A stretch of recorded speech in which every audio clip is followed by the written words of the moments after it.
And that is all that a bill from the legislature supporting proposing a constitutional amendment would do. It would give voters the right to choose whether they want one in November. And that is all. No more. The other issue is just as important and fundamental, and we'll say it again as we've said it before. Legislators have no legitimate right or business drawing their own district lines, because long, bitter experience has shown that they will only serve themselves in so doing. To that end, the PR Party is in favor of convening a constitutional convention, and more importantly, we're in favor of holding a months-long civil conversation with all the people and in the end allowing the people themselves to decide whether this convention process should move forward. Everyone who is or considers him or herself a small d Democrat ought to do the same. For our party, one of the things we want, besides the nonpartisan Civil Service Board of Elections in New York, is a one-house legislature made up of 200 people. There are currently 212 between the two houses, half of whom are elected from districts drawn by people who are not legislators. The other half would be elected by proportional vote according to party preference, so that every voter would have 2 votes to cast on election day, one for a local legislator to represent their area, and the other a vote for a party that most closely represents their general political views at that time.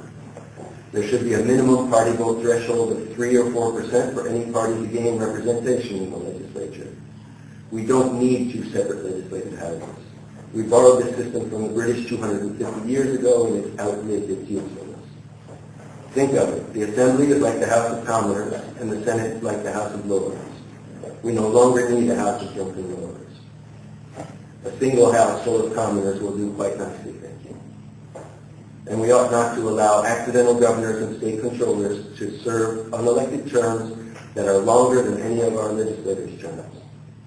Governor Patterson and Comptroller DiNapoli were not elected to those offices, and I'm open to suggestions about how to change the current setup.